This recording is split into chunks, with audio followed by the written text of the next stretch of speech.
как начнет развиваться. В принципе, да, мы оба так легко начали и как-то с разведки, ну и как-то это все затянулось. Когда все разошлось, то есть уже было поздно. Probably it was a tactical mistake on my part to start slow. But on the other hand, we wanted to see how the fight is going to develop, both of us. So I believe we both started rather slowly, did some reconnaissance, and that reconnaissance probably went too long for me. My other question for you, Gennady, is that the scorecards were close. Two of the scorecards were close, 115, 113 on two cards, 116, 112 on the other. What did you think of the scoring? And before the scores were read, were you expecting it to be as close as it was on the cards?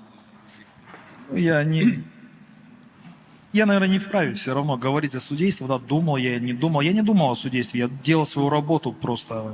Судьи, если приняли такое решение, значит, это их взгляд на это все.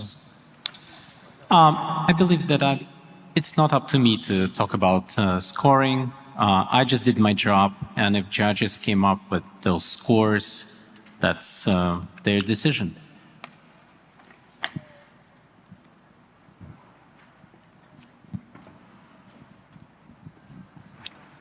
Radio Raheem, Triple G, after the 8th round, you seem to be able to hit Canelo fairly easily.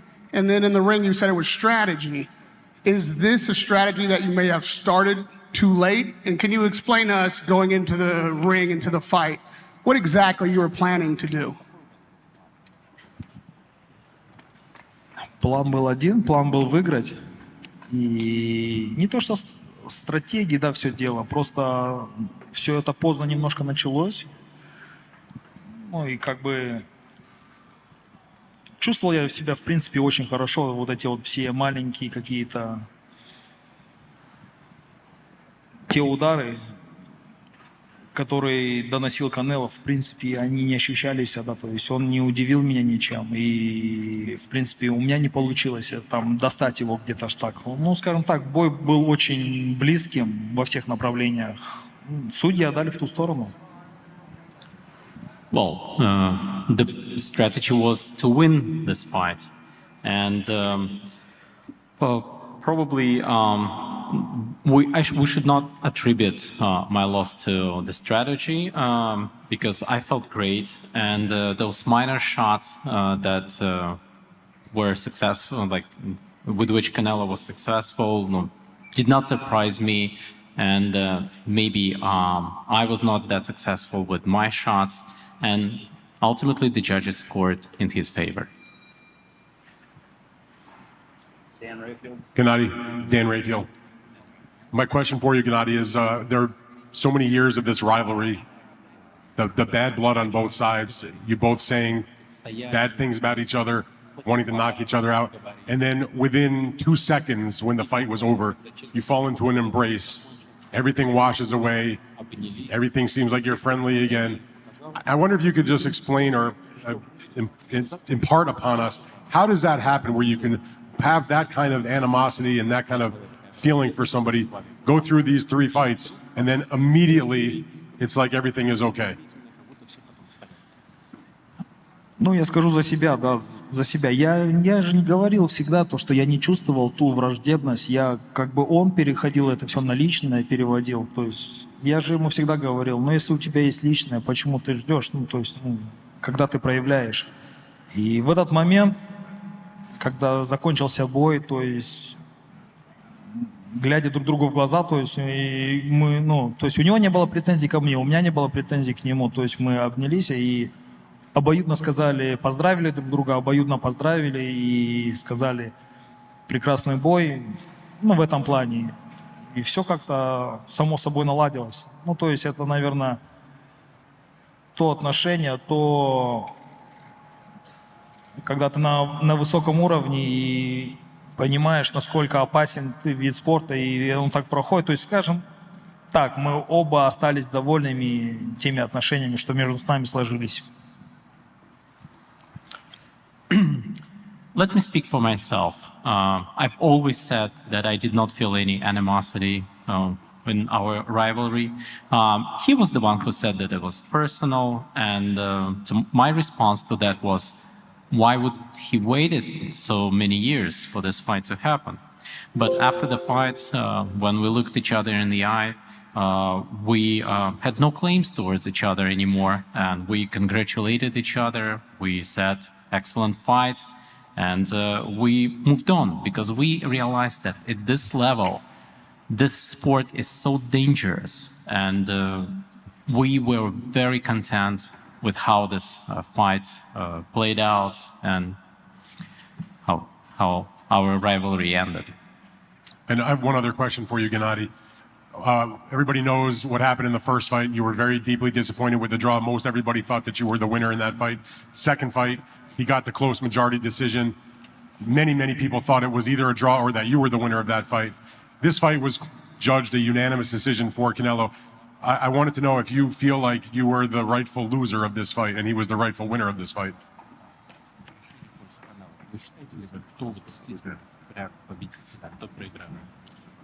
Ну, я скажу так, в своих 40 лет я уже понимаю гораздо больше, да, чем в 36. Я и всем желаю так понимать и здраво рассуждать в 40 лет. То есть все мы понимаем, что это за игра и при каких условиях. Скажу так, судьи отдали в ту сторону, то есть это их мнение. Победил Канело, с чем я его и поздравляю. Well, I'm 40 years old, and I'm probably wiser when I was 36. And so we all understand the rules of the game. We are looking at that from the reasonable standpoint. So the judges ruled in Canelo's decision, and he was announced as the winner of this fight. Didn't really answer the question, but okay. Да, на вопрос вы не ответили, да? Ну хорошо, ладно. Gennady, Muhammad Mubarak with the Electronic Urban Report. My question to you is, you watched the Bivol fight, and I know you had to have seen some flaws in Canelo that you could have taken advantage of in this fight. When you first walked in the ring, did you have that in mind when you were fighting, when you were beginning this fight? Did you see the flaws in him? Ну, на самом деле, да, я бы хотел бы его немножко как бы затянуть, как говорится, в глубокие раунды, да, то есть сюда, и уже начать работать. В принципе, у меня это получилось, немножко поздно это получилось, но, опять же, я скажу за себя, я не почувствовал ни каких-то точных, сильных ударов на себе, то есть не пропускал грандиозно, посмотрите на мое лицо, да, то есть, да, и я не попал, но я чувствовал себя очень хорошо и свежо, то есть просто не хватило времени.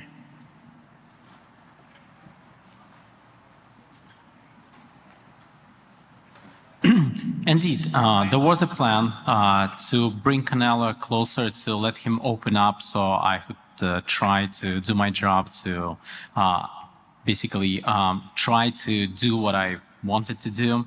And maybe it was too late in the game that began to actually happening. But at the same time, I didn't miss any strong punches. Like you can look at my face; it's all clean, and I look fresh.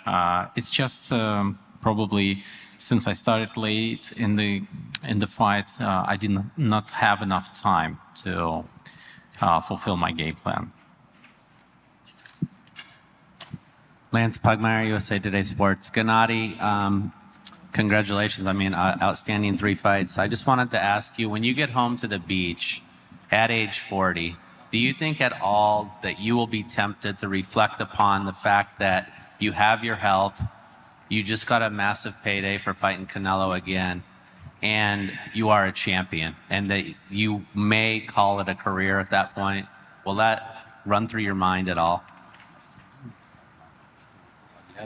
Однозначно да, потому что я скажу так, наверное, во мне вот эта вот страсть к боксу еще пока не остыла. В данный момент у меня 3 пояса в 160, мне надо решать свои вопросы.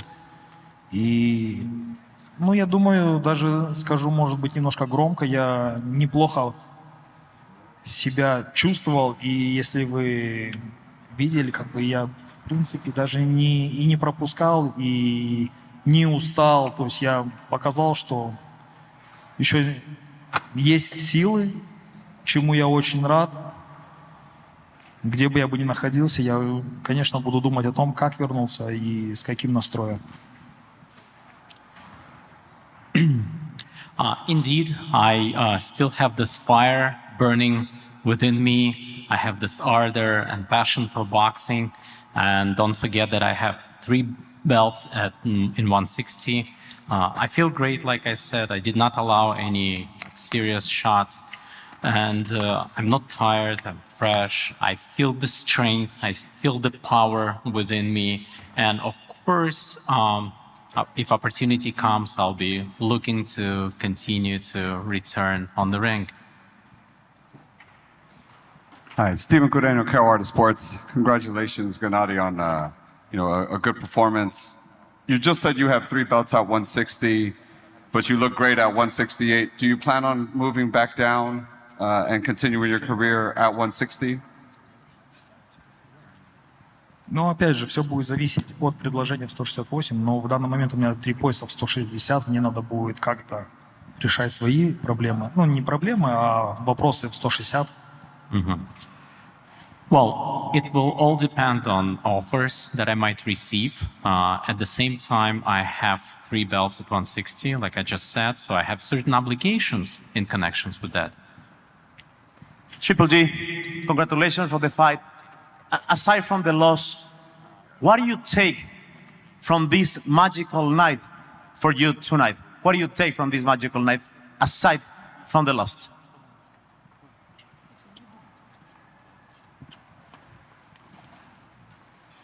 Да, прям так, чтобы я чувствовал, чтобы прям я проиграл или какой-то осадок, этого нету абсолютно. Я чувствую себя здорово, великолепно, полон сил, полон энергии, как бы. И я рад тому, что бой прошел так чисто и безошибочно просто. Опять же, на самом деле, если посмотреть, бой-то очень конкурентный был. Я даже где-то чувствовал себя очень хорошо во второй половине. Я, наверное, можно сказать, даже получше, чем свой оппонент. Чувствовал себя.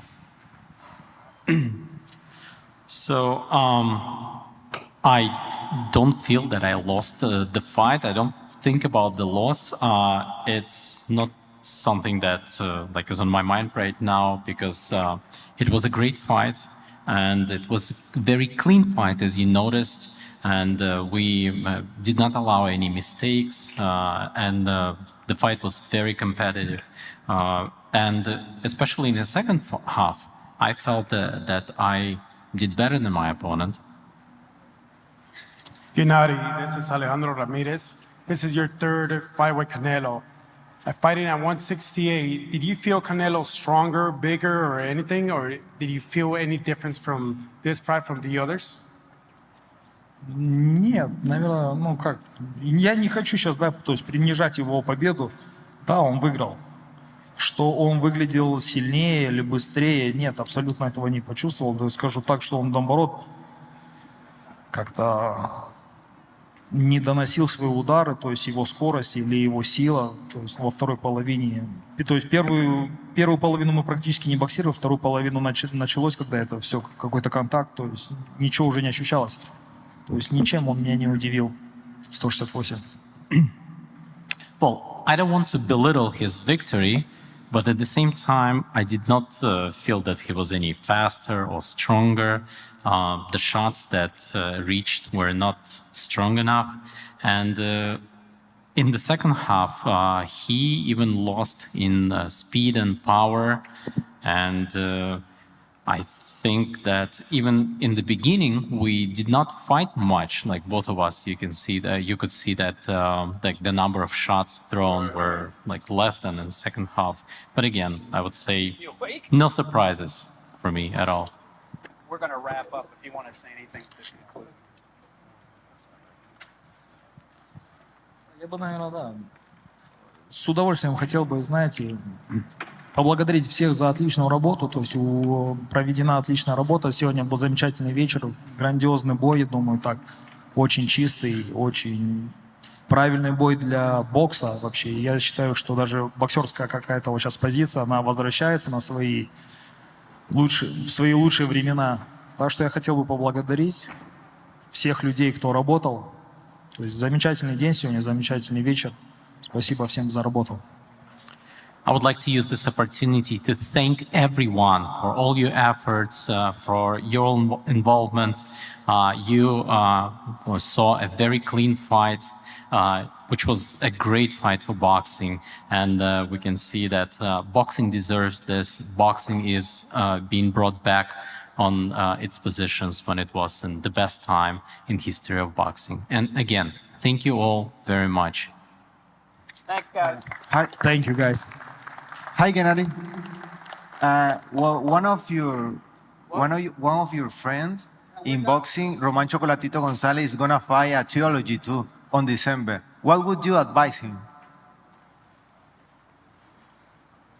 This is the last question. What was the name of the friend? I'm sorry. Chocolatito. Chocolatito.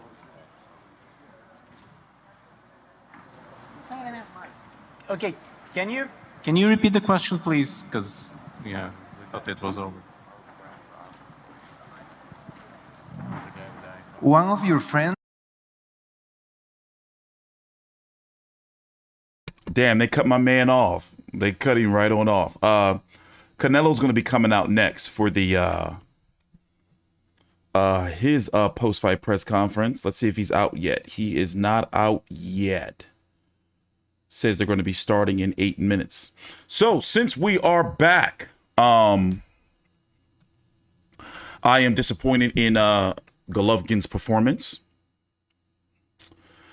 You know, I don't know what to think about that.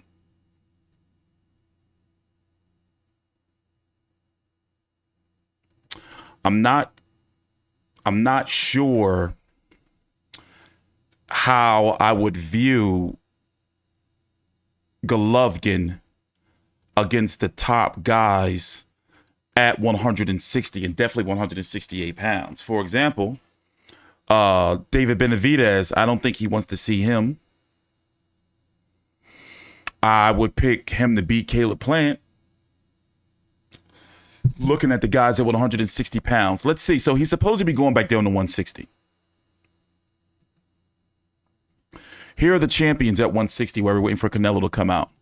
You got Jamal Charlo, who was going to be fighting Salusky, but then that got, postponed. No date yet. Golovkin's mandatory is Iris Lindy Lara for the WBA.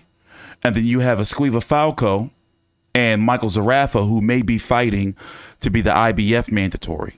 Maybe.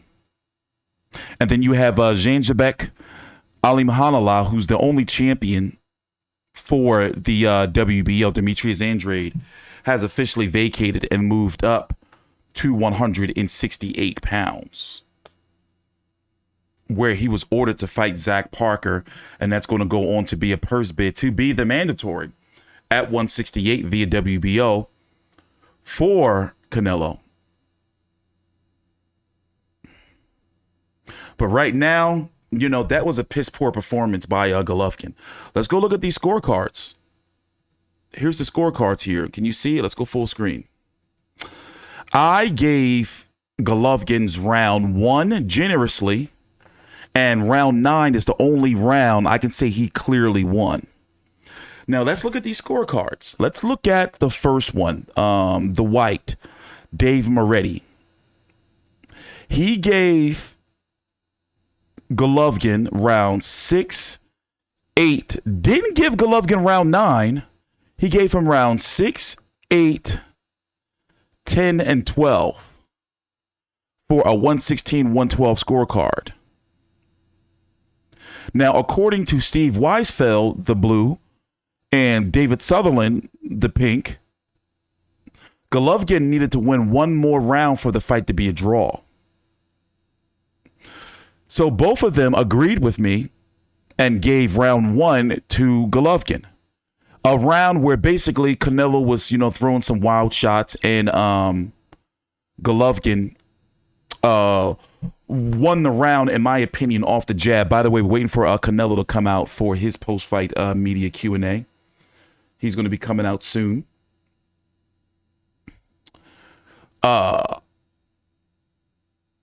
Steve Weisfeld, who scored it 115-113,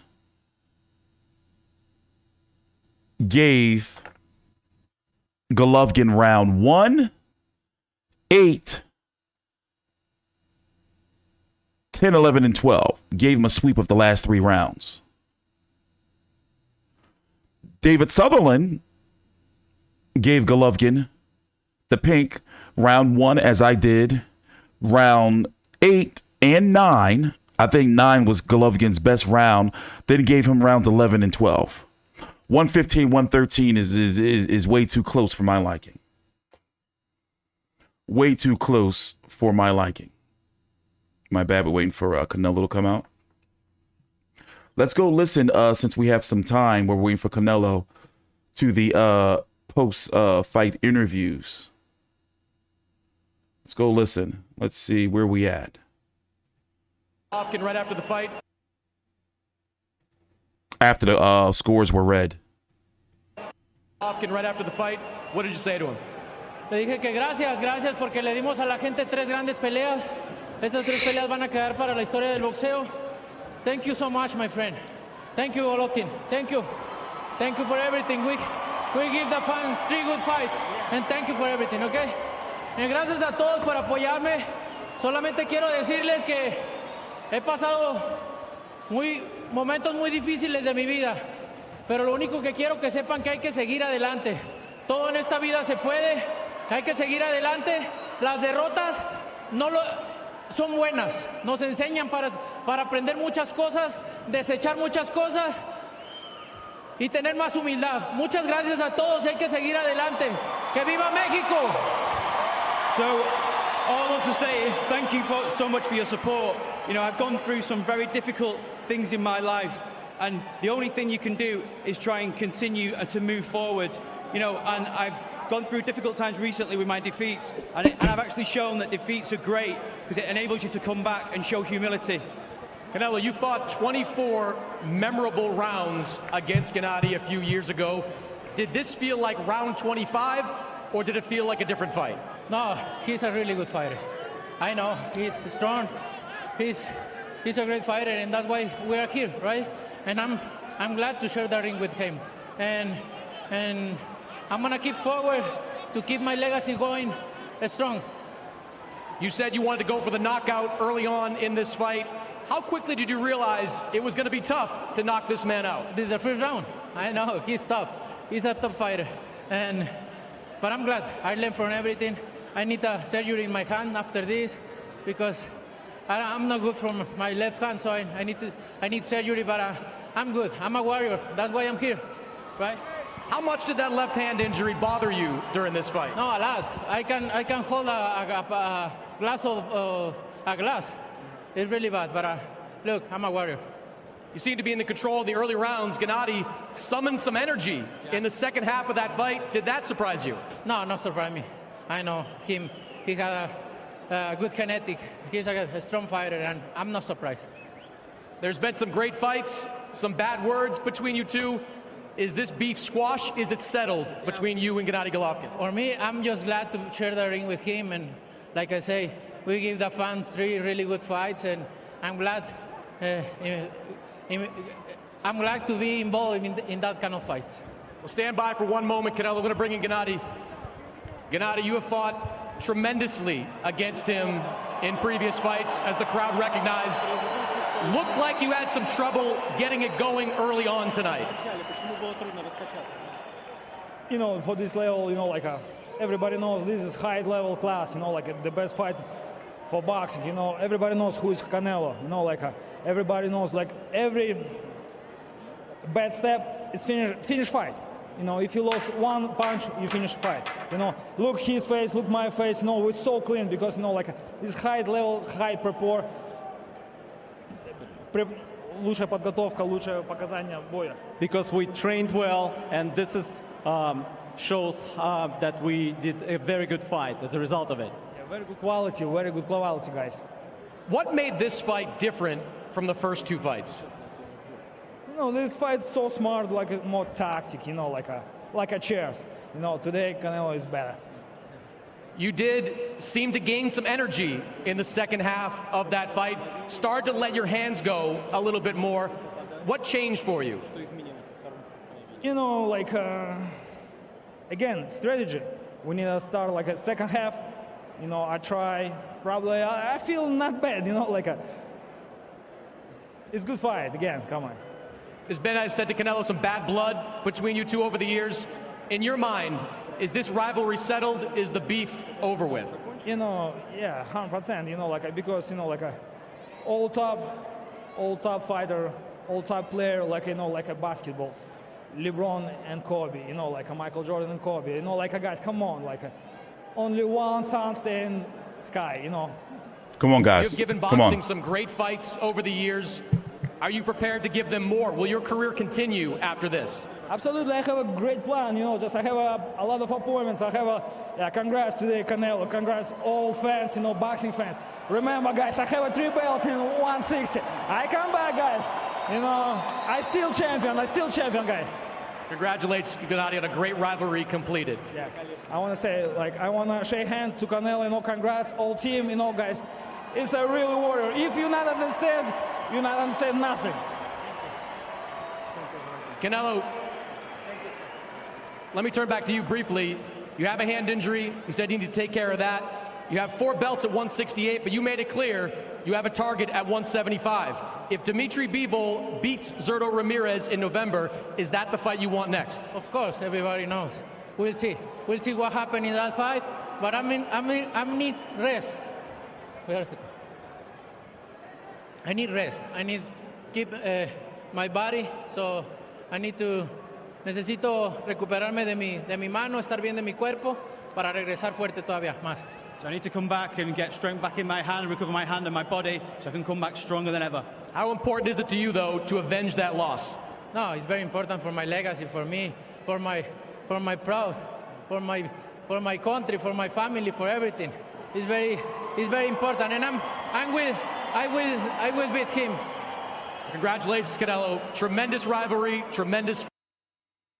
We're waiting for the Canelo to come out for his post-fight press conference. Golovkin just ended his, so you would have to rewind back the video or watch it later on. So let me say it like this. I did pick Golovkin to win. I wasn't trolling. I really thought that Golovkin was going to win. You know, we're not joking around anymore. But, you know, he was gun shy. And he looked like shit. And he said it was a strategy for him to come on late. But even when he did come on, he really didn't do anything. He really did not do anything. Like, and for the rounds that he did win, I only gave him 2 rounds. You know, 3 possibly. His best round was number 9. But it really looked like, for example, I was talking about in my original post-fight interview, not interview, video, is that Canelo didn't do anything different. He just was being Canelo. You know, Canelo didn't look like he didn't do anything different. He just was being Canelo. It's just that Golovkin just looks so bad, just jabbing and not letting that right hand go. You know?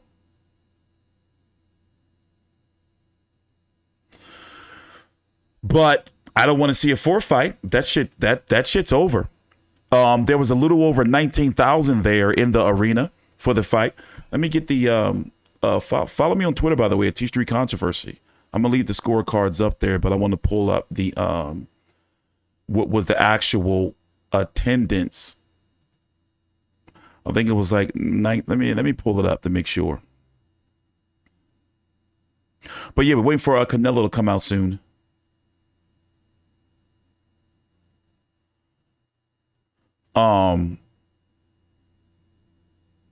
Look at this hating ass shit Oscar De La Hoya posted. I was falling asleep until his chick grabbed his ass. Look at this. Degenerate Oscar. Degenerate Oscar. Yeah, we're waiting for this post-fight press conference to start with Canelo. But let me pull up. Come on, Oscar. You're better than this, man. You're better than this. But there's definitely no argument you can make that Golovkin was even in the fight. You know, that shit looked like it was going to be over. Like, you know, I was getting concerned that maybe Canelo probably was going to stop him. It was getting ugly in there for a little while. So let's see. By the way, follow me on Twitter. Here, I'll put the link in the chat. So once again, we're waiting for Canelo to come out to do his post-fight press conference. Golovkin just ended his about 10 minutes ago or so, give or take. It was 19,519. I said this. Think about it like this. Golovkin has not looked good with Jonathan Banks. He hasn't. In fact, he looked better with my man Abel Sanchez. I think that, you know, he should mend, you know, whatever their relationship is, and he should go back to Abel. Because one thing about Abel is, like, he had Canelo's number. But Jonathan Banks, I just feel, no disrespect to him, I just feel that he's just the trainer just to be a trainer, you know, but he's not actually teaching Golovkin nothing or helping him improve on anything. You know? That's not Saddam Hussein. That's Abel Sanchez. Stop fucking around. So let me refresh though and make sure Canelo didn't come out, because sometimes they'll like sneak out and shit, and then I'll be like late to the stream. It says 8 minutes. They'll be bringing Canelo out. So no, nothing started yet. But I guess we could talk about the undercard a little bit. The undercard was whack. I didn't like the undercard. I didn't like it coming into fight night, and even more now, I don't like it. Oh, did I put my Twitter in the chat? Let me put my Twitter page in the chat. That is not Saddam. That is fucking Abel Sanchez. What are y'all talking about? Y'all need to grow up. That's fucking Abel Sanchez. What are y'all talking about? But basically, Abel Sanchez and Golovkin had a falling out over money. That tends to happen when boxers get a new deal. You know, they don't like giving trainers their percentage. So what's the trainer percentage again? What is it, about 12% or so? Between 10 and 12%, something like that, 10 and 15%. But then if you fire a guy like Abel Sanchez and hire a guy like Jonathan Banks, you're going to be like, all right, I'll give you this flat fee. Something similar happened with Danny Jacobs and Andre Rozier. You know? But yeah, I really didn't feel the undercard. The Bam Rodriguez fight, I guess, you know, some people are going to say he's burnt out. But in this day and age, fighters should be fighting 4 times a year. You know, so I don't want to say that Bam Rodriguez was burnt out in his fight against Israel Gonzalez. By the way, he tried to castrate him. He kept hitting him in the nuts. Gabriel Rosado versus Ali Akhmedov. That was, you know, ill. Gabriel Rosado, he's not done, but he's now got 16 defeats. You know, I never liked Gabe Rosado at 168 pounds. Who else? What was the other fight? Ammo Williams versus Kieran Conway. Ammo Williams made some big promises about how he was going to show us something we never seen before. Overall, if I was to rate the undercard on an A, let's do on a scale of 1 to 10. Let's go. That is not Saddam Hussein. That is Abel Sanchez. And don't tell me what to do with my pictures. This is my channel. But if I was to rate the undercard on a scale of 1 to 10, I'm going to give it a 4. The undercard just wasn't enjoyable. However, with the fact that Canelo made a guaranteed $45 million and Golovkin $20 million, that's $65 million right there. You know, you can expect for the undercard not to be too good.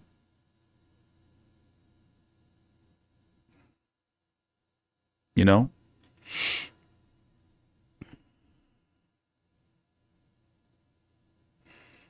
I just don't know. But one theory I have is Golovkin is now a broadcaster free agent.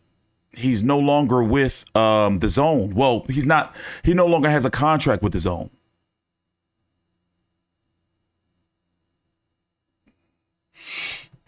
This was his last fight. So think about it like this. He's saying he's going back down to 160. What about, how do you feel about this? Does Golovkin versus Erislandy Lara tickle your fancy? How do you feel about Golovkin versus Erislandy Lara? That's kind of seductive to me. Lara is Golovkin's mandatory.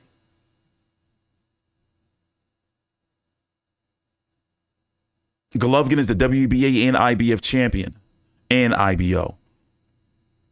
Zanjabek Alimhanallah is the WBO champion. He was the interim, ordered to fight Andre, but Andre vacated and now is fighting at 168, likely against Zach Parker.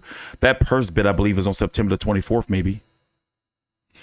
Jamal Charlo was supposed to fight Soluski, but that got postponed for a mysterious injury. But rumors were that the fight wasn't really doing too well. But what about a 2-fight deal with PBC? You know, because knowing PBC, they'll put him on pay-per-view again. You know, 2-fight deal, Golovkin versus Lara on pay-per-view for the WBA mandatory. What's expect for the WBA to order that fight sometime in the next couple of weeks or so? And then if he beats Erislandy Lara, go on to fight Jamal Charlo.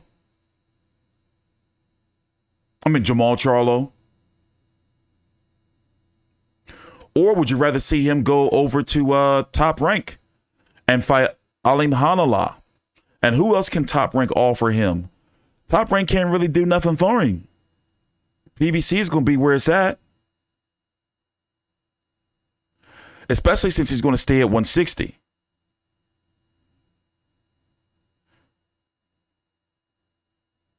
Or maybe he re-ups with his own and he fights Jaime Munguia. And they try to use Golovkin to boost up Jaime Munguia. How's that sound? But I don't want to see him at 168 no more. I don't know. You know, I don't want to see him against David Benavidez. I think David Benavidez will hurt him. And what's the point of competing at 168 if you're not going to fight Canelo again? Which nobody wants to see because Canelo has all the belts.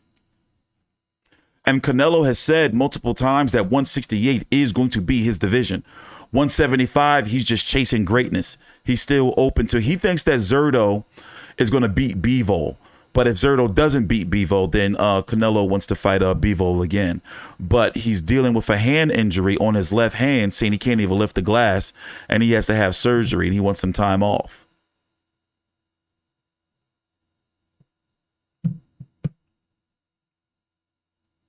Golovkin looked like shit tonight. Like, he looked really bad to the point where it makes you wonder, how would he, like, you know, like now, I don't think, like, I'm looking and I'm not confident that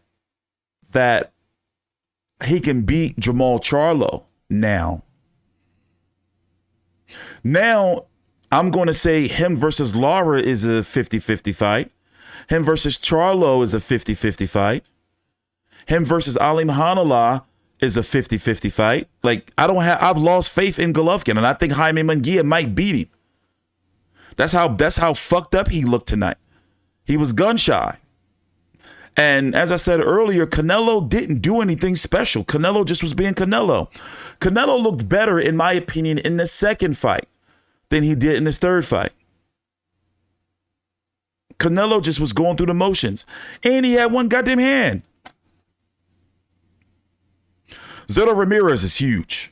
Like, dude is fucking huge. So once again, we're waiting for Canelo to come out for his post-fight media Q&A. But since you guys are here, I guess we can go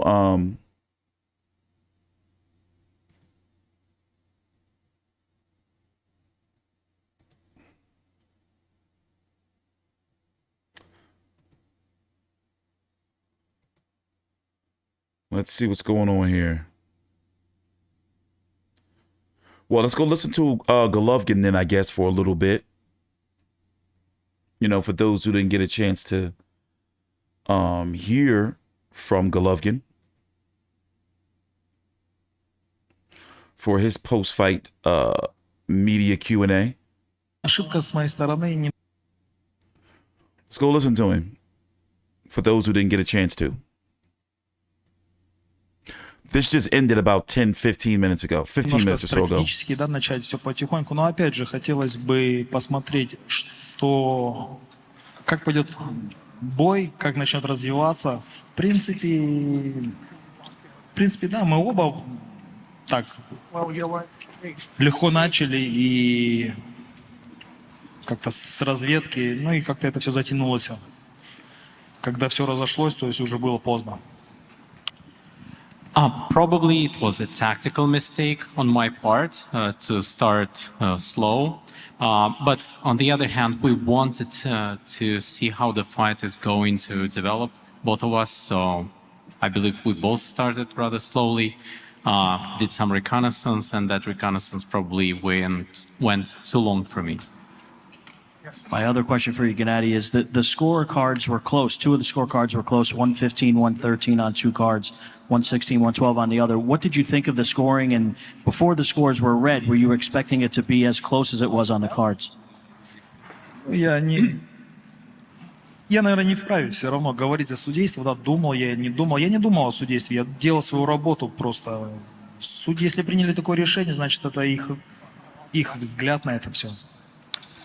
I believe that it's not up to me to talk about scoring. I just did my job, and if judges came up with those scores, that's their decision. No, Canelo hasn't gotten on the stage yet. He's on the way. Triple G, after the 8th round, you seem to be able to hit Canelo fairly easily. And then in the ring, you said it was strategy. Is this a strategy that you may have started too late? And can you explain to us, going into the ring, into the fight, what exactly you were planning to do? План был один, план был выиграть. И не то, что стратегии, да, все дело, просто все это поздно немножко началось.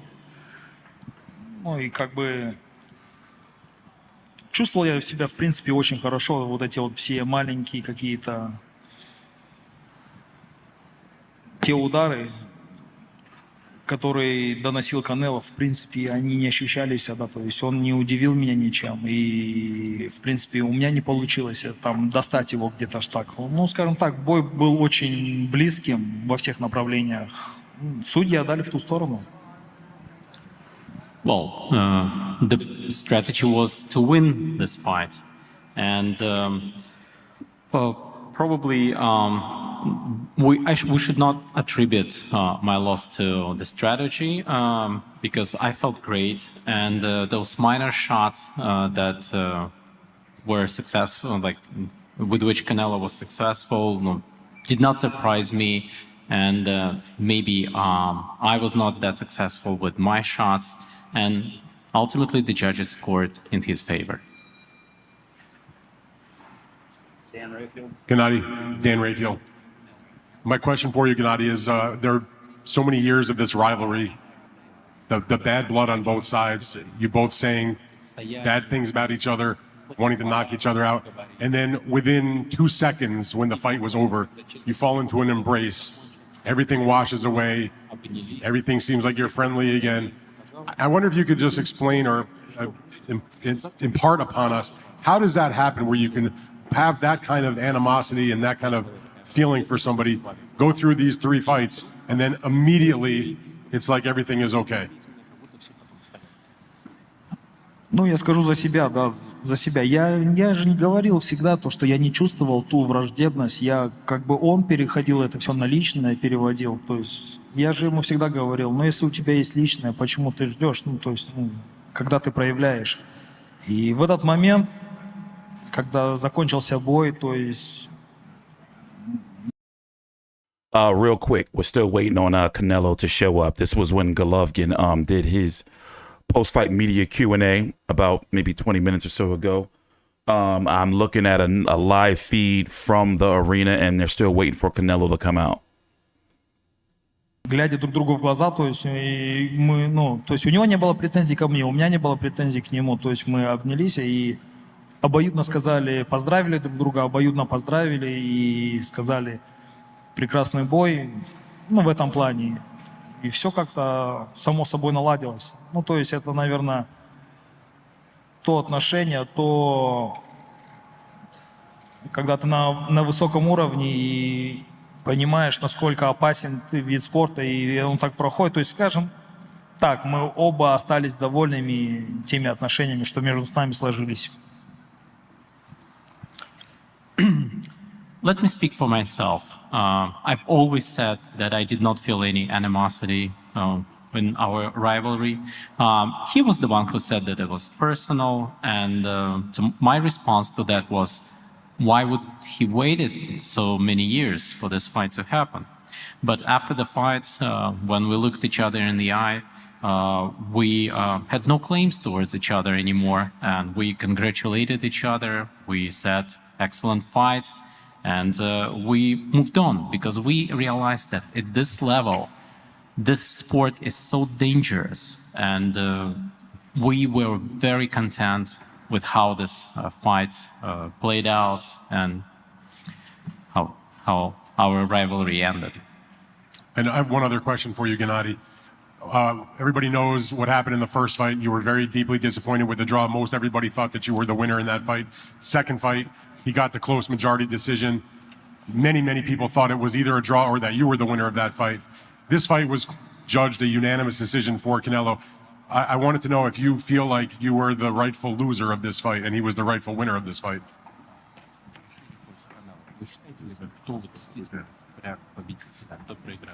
You know who was missing tonight? Eddie Hearn.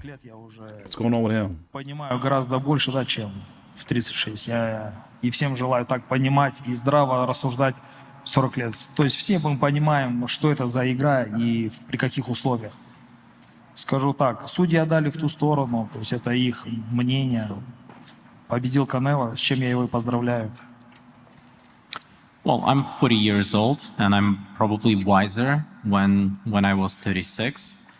And so we all understand the rules of the game. We are looking at that from the reasonable standpoint. So the judges ruled in Canelo's decision, and he was announced as the winner of this fight.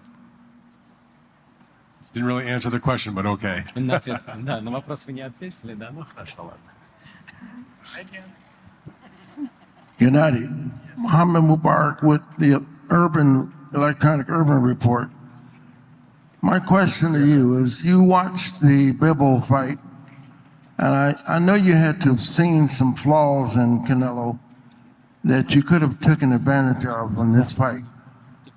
When you first walked in the ring, did you have that in mind when you were fighting, when you were beginning this fight? Did you see the flaws in him? Ну, на самом деле, да, я бы хотел бы его немножко затянуть, как говорится, в глубокие раунды, да, то есть сюда, и уже начать работать. В принципе, у меня это получилось, немножко поздно это получилось, но, опять же, я скажу за себя, я не почувствовал ни каких-то точных, сильных ударов на себе, то есть не пропускал грандиозно, посмотрите на мое лицо, да, то есть Да, и я не попал, но я чувствовал себя очень хорошо и свежо, то есть просто не хватило времени.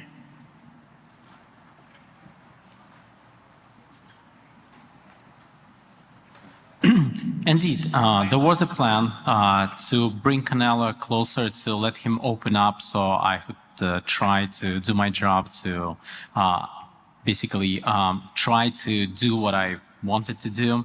And maybe it was too late in the game that began to actually happening. But at the same time, I didn't miss any like strong punches. Like you can look at my face; it's all clean, and I look fresh. It's just probably since I started late in the fight, I did not have enough time to fulfill my game plan. Lance Pugmire, USA Today Sports. Gennady, congratulations. I mean, outstanding 3 fights. I just wanted to ask you, when you get home to the beach at age 40, do you think at all that you will be tempted to reflect upon the fact that you have your health, you just got a massive payday for fighting Canelo again, and you are a champion, and that you may call it a career at that point? Will that run through your mind at all? Однозначно да, потому что я скажу так, наверное, во мне вот эта вот страсть к боксу еще пока не остыла. В данный момент у меня 3 пояса в 160, мне надо решать свои вопросы. И, ну, я думаю, даже скажу, может быть, немножко громко, я неплохо себя чувствовал, и если вы видели, как бы я, в принципе, даже не пропускал, и не устал, то есть я показал, что еще есть силы, чему я очень рад. Где бы я бы ни находился, я, конечно, буду думать о том, как вернуться и с каким настроем. Indeed, I still have this fire burning within me. I have this ardor and passion for boxing. And don't forget that I have 3 belts in 160. I feel great, like I said. I did not allow any serious shots. And I'm not tired, I'm fresh. I feel the strength, I feel the power within me. And of course, if opportunity comes, I'll be looking to continue to return on the ring. Hi, Stephen Cudeno, Carolina Sports. Congratulations, Gennady, on a good performance. You just said you have 3 belts at 160, but you look great at 168. Do you plan on moving back down and continuing your career at 160? Но опять же, все будет зависеть от предложения в 168, но в данный момент у меня 3 пояса в 160, мне надо будет как-то решать свои проблемы. Ну, не проблемы, а вопросы в 160. Well, it will all depend on offers that I might receive. At the same time, I have 3 belts at 160, like I just said, so I have certain obligations in connections with that. Triple G, congratulations for the fight. Aside from the loss, what do you take from this magical night for you tonight? What do you take from this magical night aside from the loss?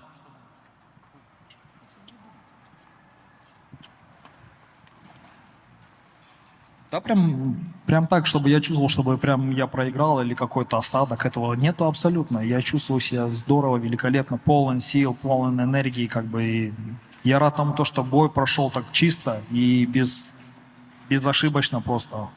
Опять же, на самом деле, если посмотреть, бой-то очень конкурентный был. Я даже где-то чувствовал себя очень хорошо во второй половине. Я, наверное, можно сказать, даже получше, чем свой оппонент. Чувствовал себя. So, I don't feel that I lost the fight. I don't think about the loss. It's not something that like is on my mind right now because it was a great fight and it was a very clean fight, as you noticed. And we did not allow any mistakes, and the fight was very competitive. And especially in the second half, I felt that I did better than my opponent. Gennady, this is Alejandro Ramirez. This is your third fight with Canelo. Fighting at 168, did you feel Canelo stronger, bigger, or anything? Or did you feel any difference from this fight from the others? Нет, наверное, ну как, я не хочу сейчас, да, то есть принижать его победу. Да, он выиграл.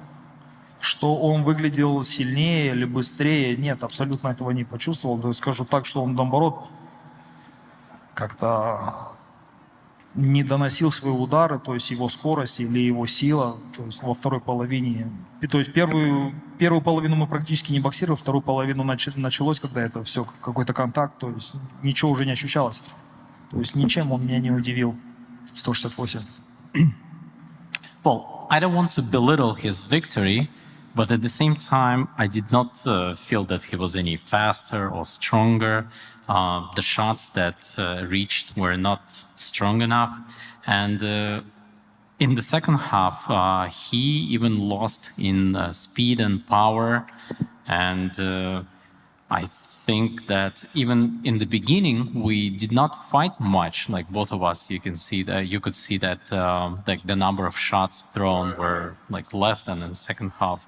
But again, I would say no surprises for me at all. We're going to wrap up if you want to say anything to conclude.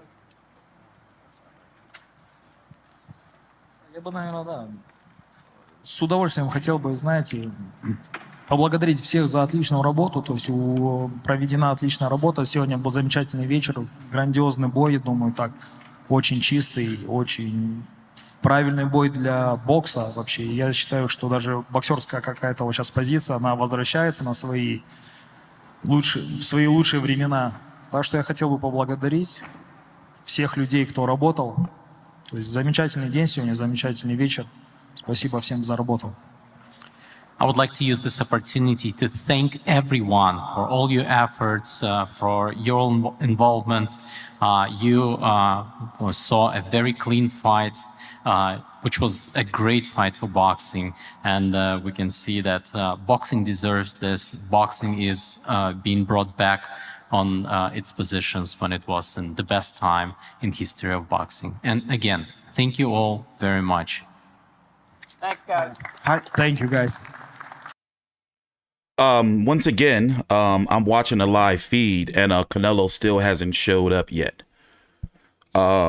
Multiple things could be going on, you know, likely post-fight medicals and drug testing and all of that stuff. But yes, this is a little late. So all of the media are still in the T-Mobile Arena waiting for Canelo to show up. I'm watching a live feed right now.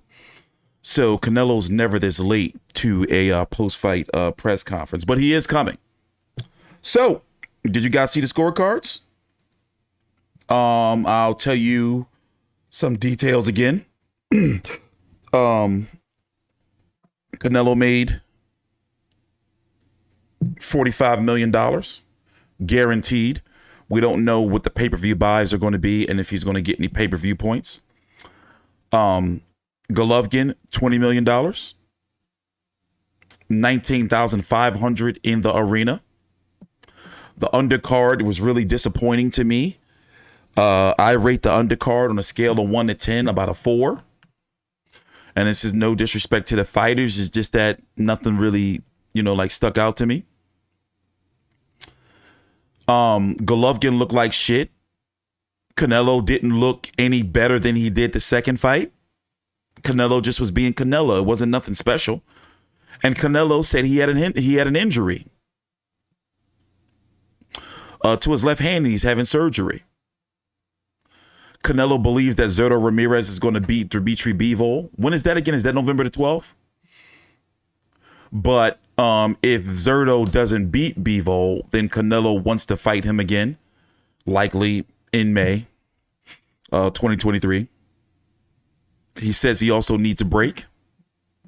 But looking at these scorecards here, and once again, we're still waiting for Canelo, but as soon as he comes out, we're going to head on over.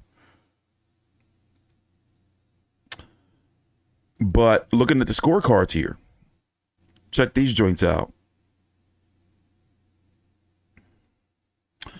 116, 112 by Dave Moretti, and 2 115, 113s. And if Golovkin would have won just one more round, we would have had another draw. I don't think it was this close. I really gave him 2 rounds, meaning Golovkin. But you can make an argument for 3. But it is no way, for example, on let's look at the blue and the pink card, Steve Weisfeld and Dave Sutherland. Sutherland gave Golovkin round 1, 8, 10, 11, and 12, have him sweeping the last 3 rounds. Dave Sutherland also gave him rounds 1, 8, 9, 11, and 12. I think that round number 9 was the best round Golovkin had, and that he clearly won. That there was no debate. On the white card, 116, 112, Dave Moretti, he gave Golovkin round 6, 8, 10, and 12. Very, very wacky cards from 3 judges who have a good reputation for, not giving the wrong decisions. But, I mean, at the end of the day, the right man still won.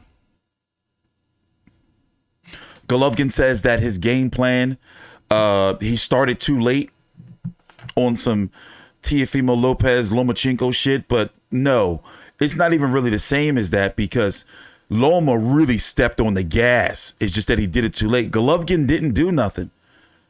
He was just jabbing and not going to the body. And I really do believe, I'm not even joking. I really do believe that he should go back to Abel Sanchez. Because since he's been with Jonathan Banks, he has not looked good. The second Canelo fight. No, he wasn't with Abel for the second Canelo fight. He didn't look good for the Derevianchenko fight. He had some issues in the Murata fight, and now tonight, he needs to go back to Big Bear.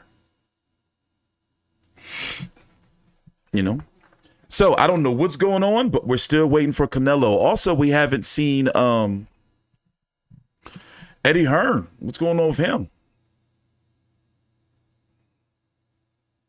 But it wasn't, and Canelo wasn't particularly impressive. Canelo was doing regular Canelo shit. Canelo didn't look, I've seen Canelo look so much better.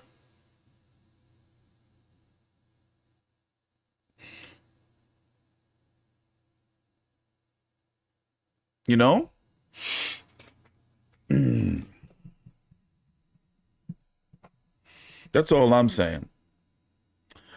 Golovkin has to decide if he's going to fight Erislandy Lara. Golovkin can fight nobody else except Erislandy Lara. So it's either he vacates his belt or fight Lara.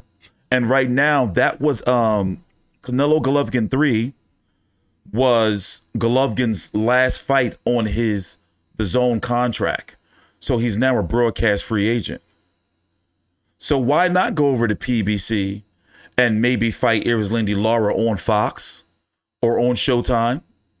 They're going to likely put it on pay-per-view. And then after that, fight Charlo for that third belt, the WBC.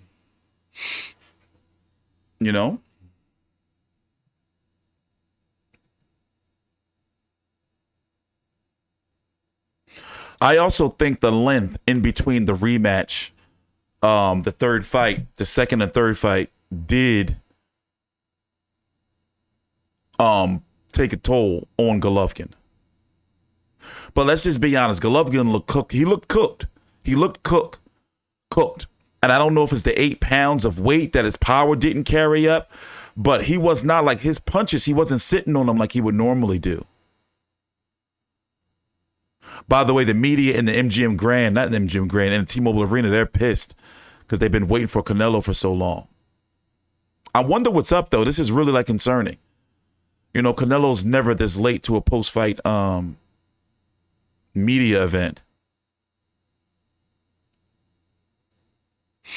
Bam Rodriguez got a win over Israel Gonzalez. Did y'all think Bam Rodriguez lost that fight?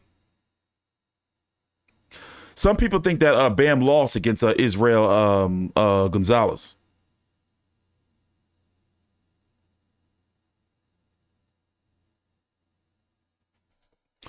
And just overall, I just didn't like the card. I wasn't a fan of the card. By the way, I am exhausted. Let me tell you, I'm fucking exhausted, man.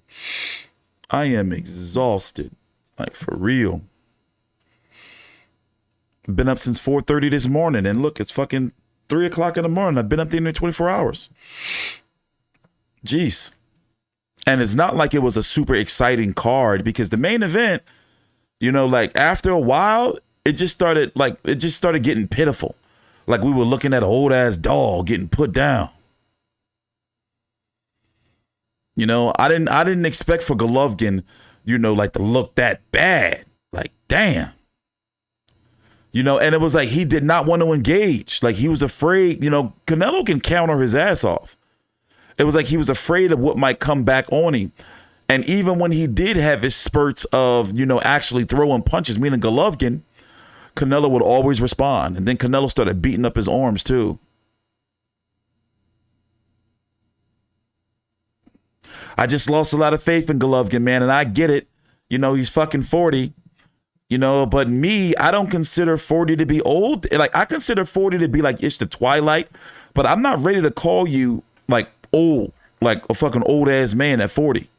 I'm not ready to fucking throw you in the... Oh, wait, is he coming? I'm checking now to see if Canelo's coming. I think something's going on. As soon as he comes out, we're going to head on over.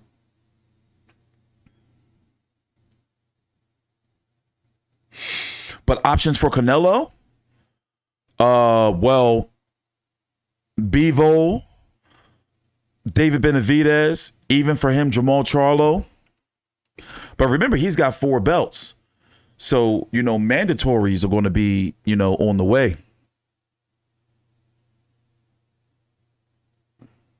For example, the winner of Demetrius Andrade and Zach Parker are going to be the WBO mandatory. There's currently no IBF mandatory as of yet. David Morrell, and I don't know how to pronounce his name, are supposed to be fighting to be Canelo's mandatory. You got John Ryder too. And then you have David Benavidez, who's the interim champion, who's also supposed to be Canelo's mandatory. Okay, is something happening? I'm checking. Is something happening? Nope. The media are bitching. Let's go see what's been going on social media. Anybody been talking shit? Oscar De La Hoya was hating, but I can't take him seriously. You know, hating on Canelo, saying he fell asleep and his girl had to grab his ass to wake him up.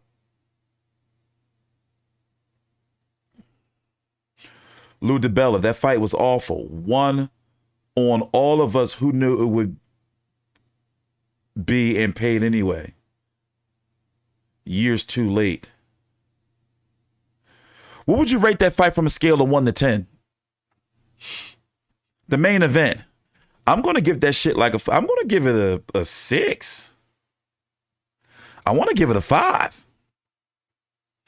And I paid for that fight on pay-per-view. Gosh darn it.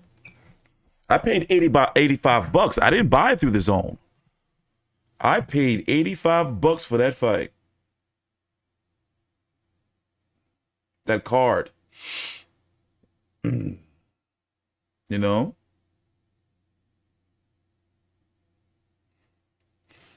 Yeah, they're still waiting for Canelo to come out. I'm looking at the live feed right now, and we're still waiting for him to come out.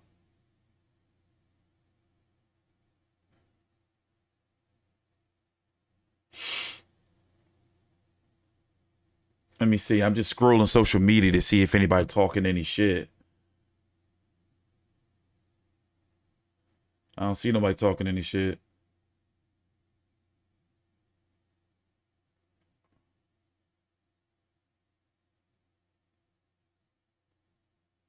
Oh shit. They got like GTA 6 leaks. What the hell is this? Did y'all see this shit? There's some GTA 6 I'm getting distracted. I'm getting distracted.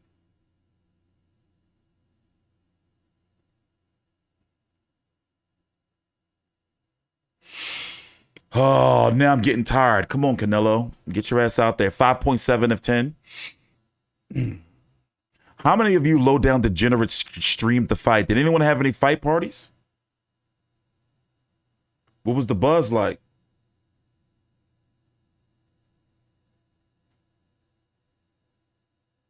What was the buzz like?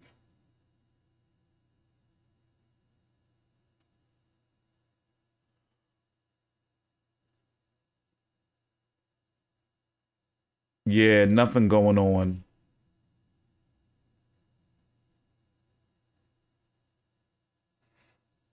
Oh, wait, he's showing up. Here we go.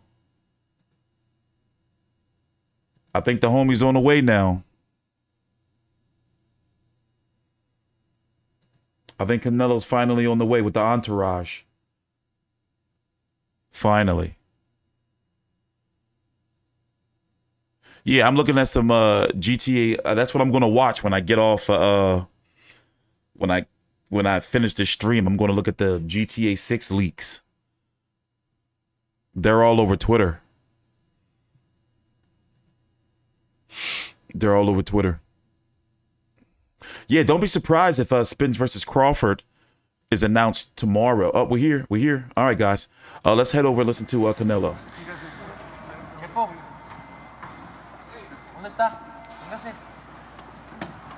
This is live. Well, good evening, everyone. Sorry for the delay. Sal had stitches in the eye that he was getting seen to. Great fight, great night here at T-Mobile. Still undisputed super middleweight champion of the world. Up here, of course, the champion, Sal Canelo Alvarez, trainer Eddie Reynoso, Chepo as well. Over to the floor for questions for the champion and the team. Yes, Keith. Thanks, guys. Canelo, can you tell us more about your hand injury? When you hurt your hand, was it hurt going into the fight? And how did it get worse during the fight? Hairs everywhere, everywhere. I had these issues since the Khaled Plant fight. So, and I like, it's okay, later. And then I have really started really bad.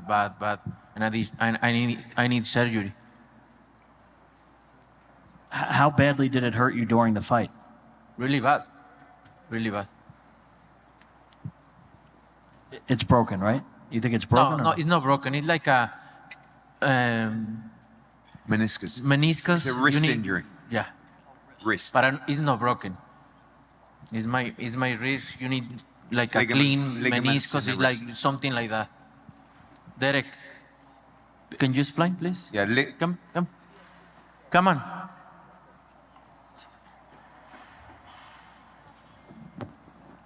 Canelo, how long do you think that it'll keep you out? I mean, do you have an idea if you have surgery, how long it might keep you out of the ring? You can ask this is sorry. doctor. Yeah, come and explain the injury.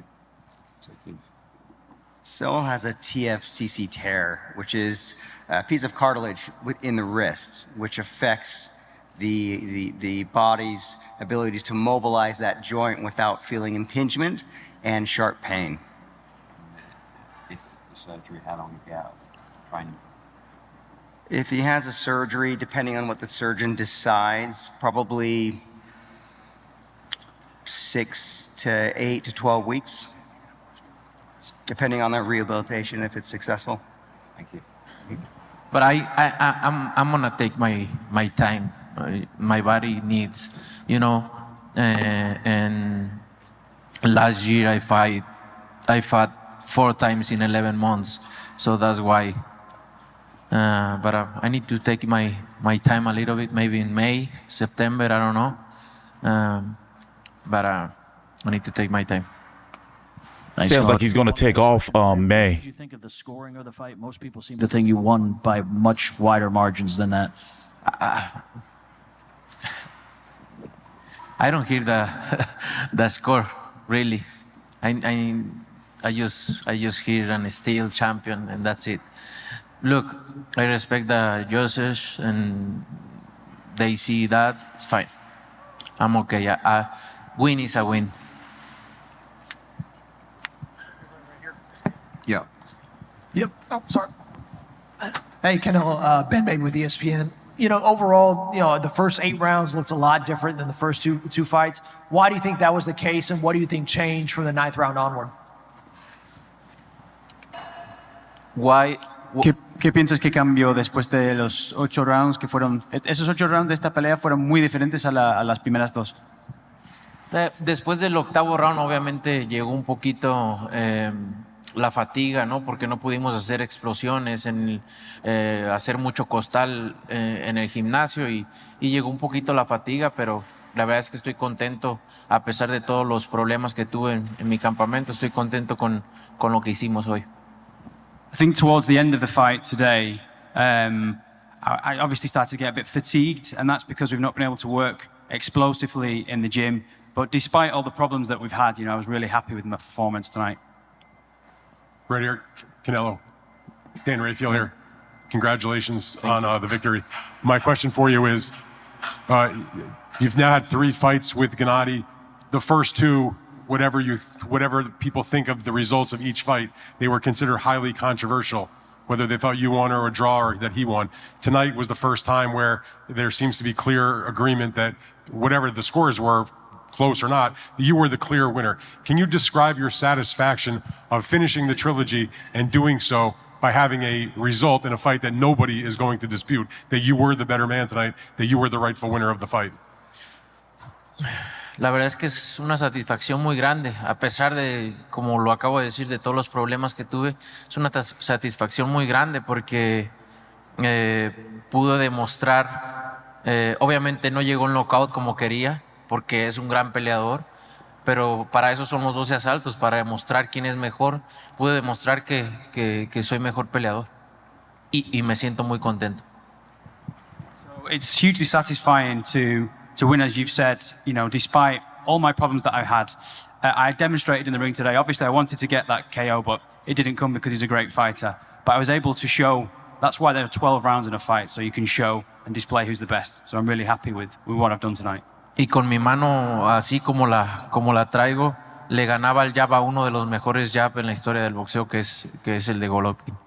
And, with my problems, my hand problems, I out-jabbed the best jabber in the world in Gennady Golovkin. My other question for you, Canelo, is, and I asked this to Gennady in his press conference, a lot of the build-up to this fight was about your making it a personal situation, how mad you were at him. You spoke to us about the fact that you felt that he disrespected you. And then as soon as the fight was over, you guys were hugging and kissing like you were best friends. And I wonder, how does that go in your mind that you can go from having that kind of bad feeling to now it's just gone like the wind? I respect him as a fighter, no? As a person, I don't know. But I'm not gonna put in that level because I consider myself a good person. So I say to him, I'm glad to share the ring with you, and we give the people 3 good fights. So, and I'm glad to share the ring with him and have these 3 fights is going to be in the history of boxing. And just one last thing. They said that, did you have to get stitches backstage? Yeah, 5, 6. Where were they given to you? Where are they? On your... Okay. Very good. Thank you. Yeah. Thank you, Dan.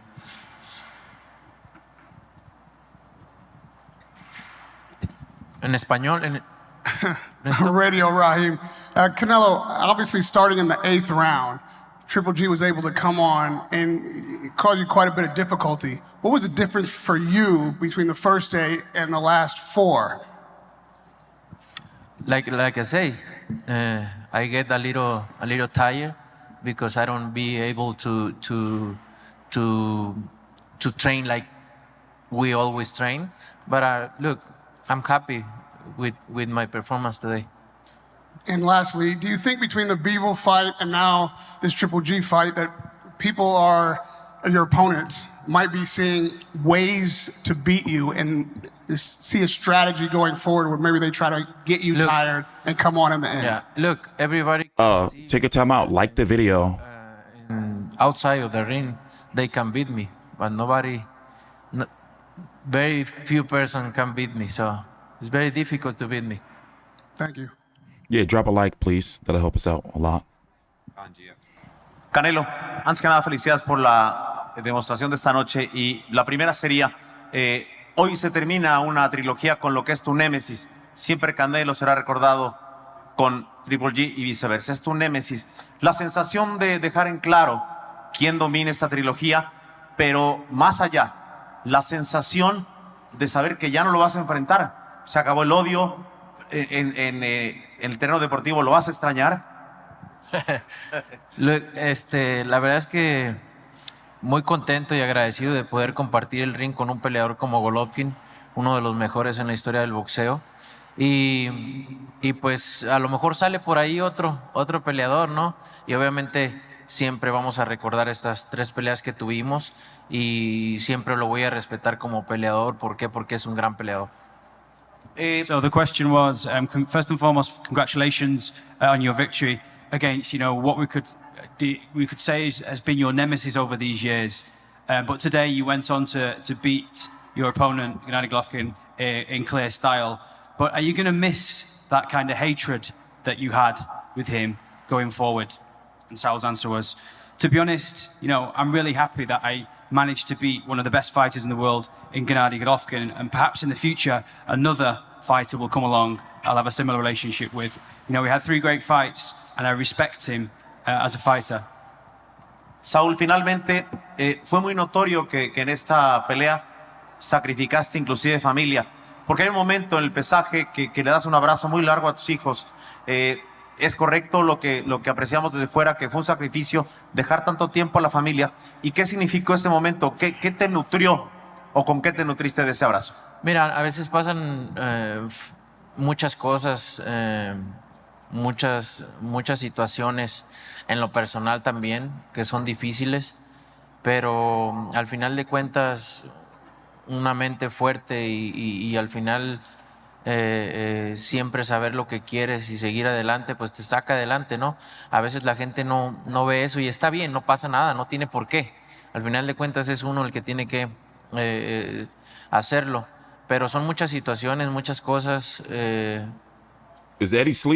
pasan en una vida personal también, que tienes que acomodar todo ¿Para qué? Para hacer un buen entrenamiento, para estar bien mentalmente, porque si estás bien preparado físicamente y mentalmente... Look at the translator, writing his ass off. Entonces sacrifiqué muchas cosas para esta pelea y dio resultado. So the question then was, you've notoriously sacrificed a lot of things going into this fight. Your family, not being around your family, but we saw that hug that you managed to give to your daughter at the weigh-in, and how important was that hug for you? And Saul's answer was, well, a lot of things happen and the personal aspects and things that you find tough, that you have to deal with. But at the end of the day, it's about having a strong mind and always know the reason why you're pushing on forward. People perhaps don't see those sacrifices that you put in, and that's okay. But, many things happen as a person and you just have to try and manage them and to be 100% prepared, because if you're not prepared, it doesn't feel good. But ultimately, I did things in the right way, and the results came through tonight. Canelo, what was it like for you in there? Obviously, in the first 2 fights, it seemed like every minute was so competitive. All those rounds were so close. And yet in this fight, you sweep 6 of the first 7 rounds. I mean, a lot of us had you winning like 11 of these rounds. Were you expecting more from Golovkin this fight? And what do you think prevented him from being the same Golovkin? Look, what I feel, he don't throw his right hand because maybe he think I'm gonna counter punch him. Maybe that's why he only throw the left hand, and I just did my job.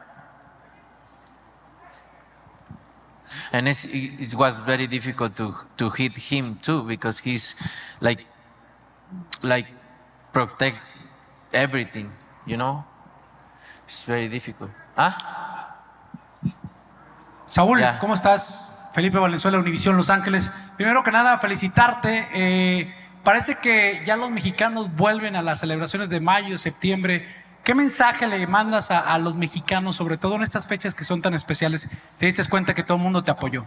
No, la verdad que muy agradecido con la gente, la vibra, el apoyo que me brindan, siempre muy agradecido, orgulloso de poder representar a mi país en estas fechas tan importantes y poder tener este apoyo de la gente. La verdad que estoy muy agradecido con ellos, y pues aquí estaremos todavía y obviamente el tener el cariño de la gente es una bendición para mí. Y sí es cierto, Canelo, que necesitas un descanso porque, caray, digo, en los entrenamientos, las concentraciones, ¿cuánto tiempo te tomarás y contra quién te gustaría pelear? Pues mira, me tomaré un descanso activo, obviamente no puedo dejar de hacer ejercicio, digo, pero lo haré más ligero.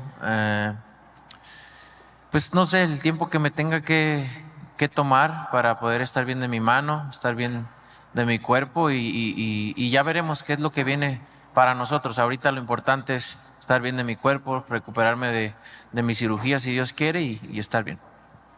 So there are two questions there. The first question was regarding preparation and going into the fight. You know, how important is it for these Mexican dates for you to go in and what it represents for the Mexican people?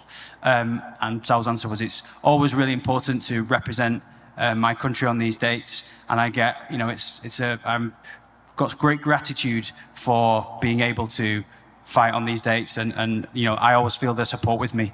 And the second question was regarding rest, and the question for Sal was, you know, you talked about how you need rest, you know, from your camps, from training. How much time do you see yourself taking, and who do you feel like you will face when you go back into the ring? Sal's answer was, I will kind of not completely stop training, but I will continue kind of lightly training and doing light exercises until my hand and my body is completely recovered.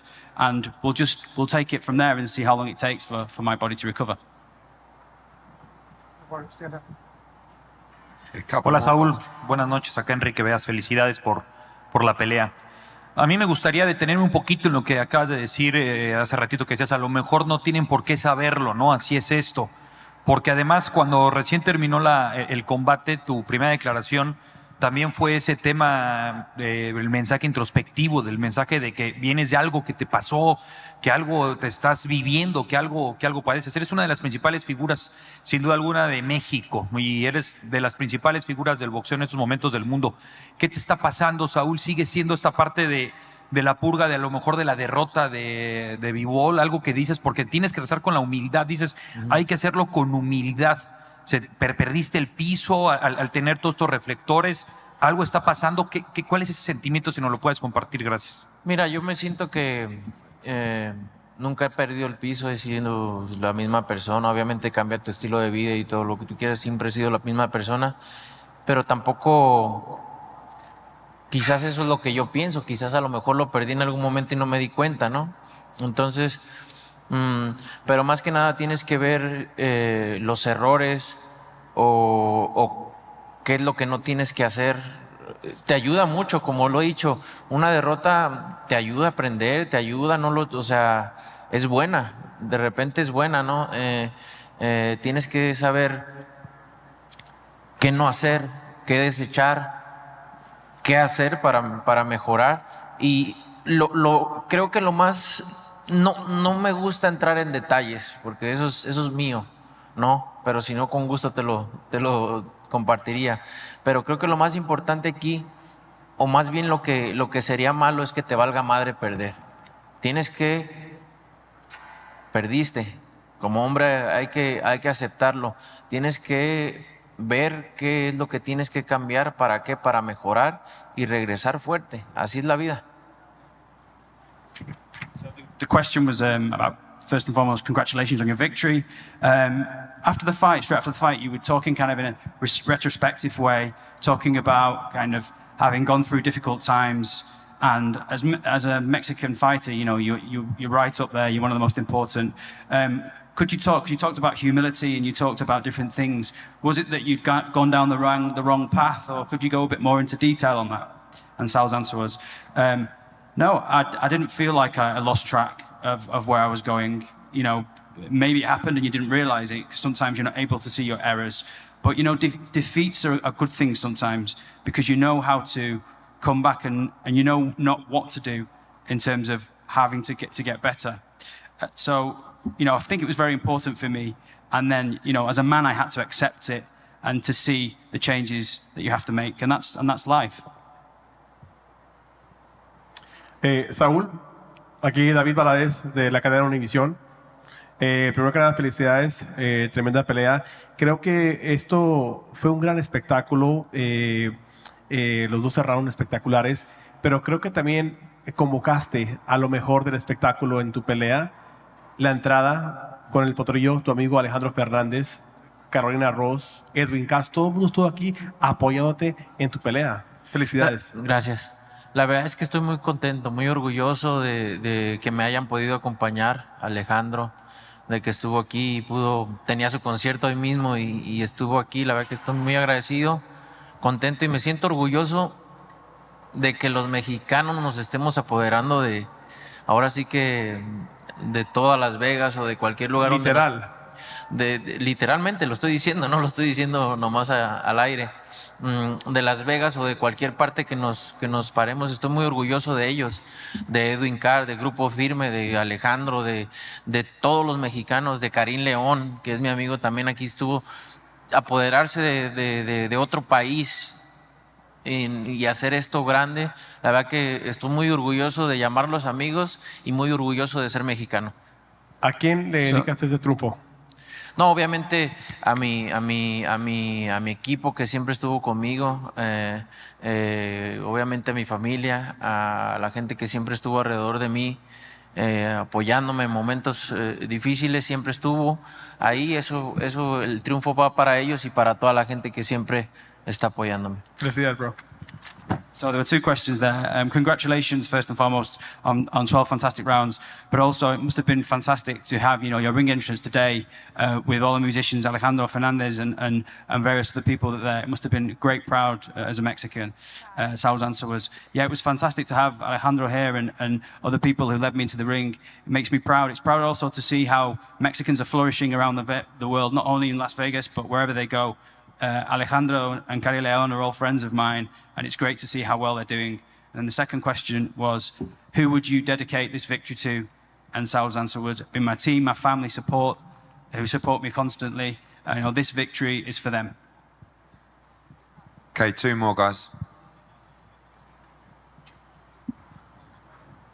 Stephen Cordeno, Carol Art of Sports. Congratulations, Canelo, on the victory.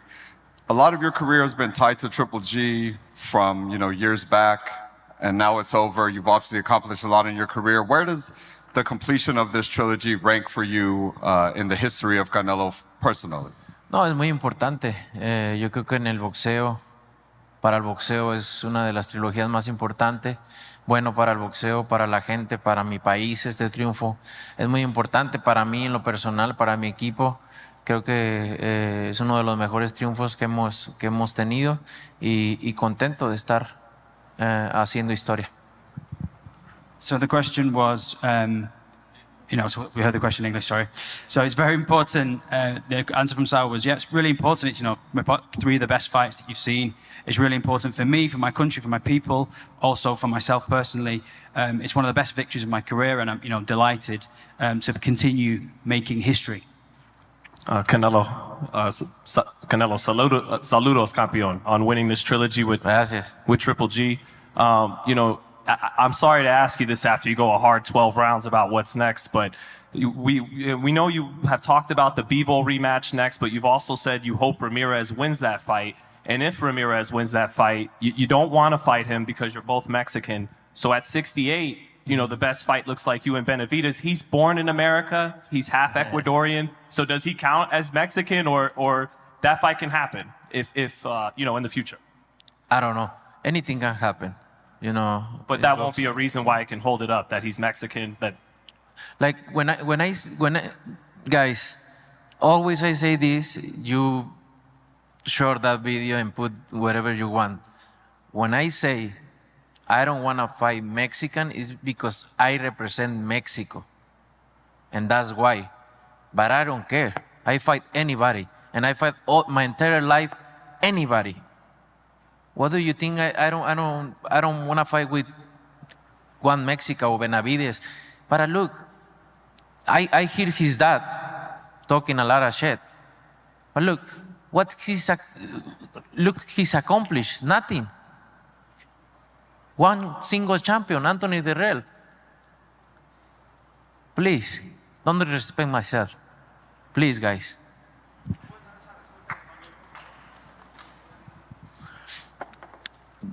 Cuando digo que no peleo con mexicanos es porque siento que yo represento a México. Ellos pueden pelear entre mexicanos, ¿por qué? Porque no es lo mismo que yo. Y no quiero sonar arrogante ni mucho menos, pero yo represento a mi país en todo el mundo. Por eso lo digo. Pero he peleado con los mejores del mundo. Ahora sí, como dice la canción, a los mejores del mundo me les he pegado un tiro. Entonces, he hecho muchas cosas en el boxeo. ¿Por qué crees que no voy a pelear con un Benavides o con un...? Por favor, no lo hagas. Ahora, escuché al papá diciendo tantas cosas que no tengo por qué hacerle caso, que malas palabras y ofendiéndome. Pero ¿qué ha hecho su hijo? Peleando con un campeón del mundo nada más en la vida y con todos los demás peleadores perdedores. No me falten al respeto con eso, por favor. Siempre, toda mi vida han dicho, ay, que no quiere pelear con este, peleo, le gano y ahora otro, y siempre sale otro. No falten al respeto a mi carrera porque he hecho muchísimas cosas y he peleado con lo mejor del mundo desde que tengo razón. So it was basically the same answer in Spanish for the gentleman who asked the question, but I did, don't lack respect when you're talking about me. I faced the best out there, and I've never ducked anyone. Right, last question, guys, because we have to be out. Here. Well, we'll wait for the mic. Hold on, please, hold on. Hold on. Wait for the mic. Last question.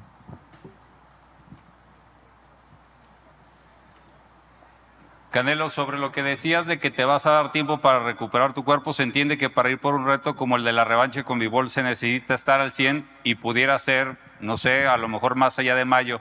Si se extiende ese tiempo, ¿te gustaría que algunos de estos peleadores, no solo Benavides, que llevan rato retándote, aprovechen el tiempo para enfrentarse entre ellos? Ellos pueden hacer lo que se les dé chingada gana, a mí me vale madre. O sea, si quieren pelear entre ellos, que peleen. Si no, pues me vale. Al final de cuentas yo voy a pelear con quien yo quiera pelear. So the question there was, you've mentioned that you're going to need time to recover. I suppose. No more question because I'm a little mad and I'm tired. Thank you. Okay. So the question was, about, you'll obviously need some more time to recover, but thinking about the Bivol rematch and possible other rivals as well, would you like fighters like Benavides and other fighters to fight amongst themselves? And Sal's answer was, they can do whatever they want. At the end of the day, I'm not bothered who they fight. They can do whatever they want. I don't fucking care. Yeah. Ladies and gentlemen, Canelo Alvarez, gracias. Thank you so much, guys. Thank you.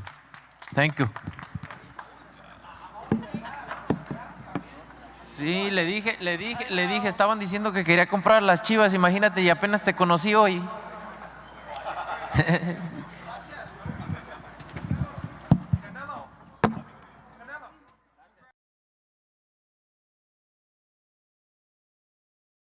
I never was a fan of that when I would go to boxing events and they'd be like, last question, and you still got motherfuckers raising their hand and shit. Like, it's fucking disrespectful. But there was nothing wrong with Sean's question. Sean was the guy who asked about Benavides. He's from Fight Hype. But there's nothing wrong with the question, but it's clear that, and Canelo's been saying this for a while, that those guys got to fight each other. It's like PBC can be so fucking frustrating because they will wait around and won't fight each other. Like guys like Benavides, David Morrell, Jamal Charlo, Caleb Plant had the belt. And Caleb Plant was babysitting that belt. He did get his payday though. And I can understand what he's saying about David Benavides. David Benavides, wants to fight guys in his stable, in the PBC stable. They don't want to fight him. Canelo doesn't seem like he wants to fight him. And David Benavides don't have no belt. He lost his belt twice, once on a scale and one to the sweet nose clams, cocaine. So he had his shot. He would have probably got Canelo if he would have held on to his WBC title. But those guys got to fight each other. Even Caleb Plant fighting Anthony Dirrell, yes, a good grudge match. But Caleb Plant, and all them guys got to fight each other, bro.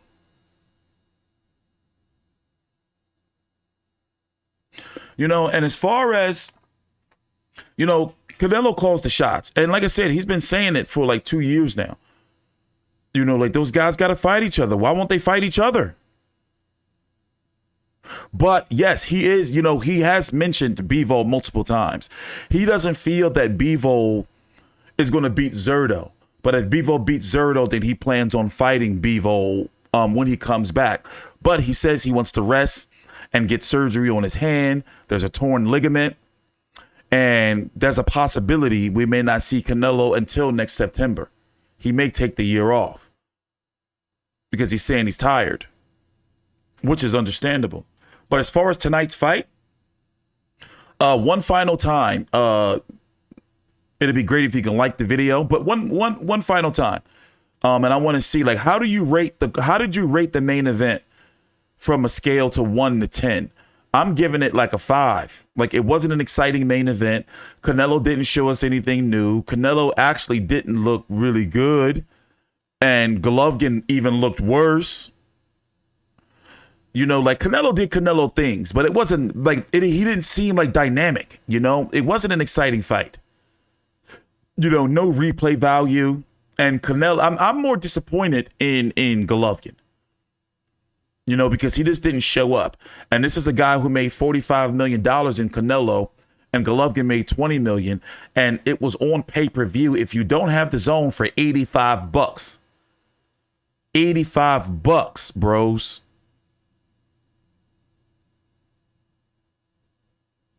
You know? Yeah, see, and that's what I've been getting. A lot of people have been saying 4s and 5s. A lot of people have been saying 4s and 5s on a scale of 1 to 10. You know, so I'm going to be interested to see what the pay-per-view buys are going to be for this pay-per-view. How much you think this is going to do? Maybe about 600,000 pay-per-view buys, maybe 500. You know, there's going to be people saying it's going to be flop. It's going to be people that's going to say it did more than what it did. It's always how it is with these pay-per-view numbers.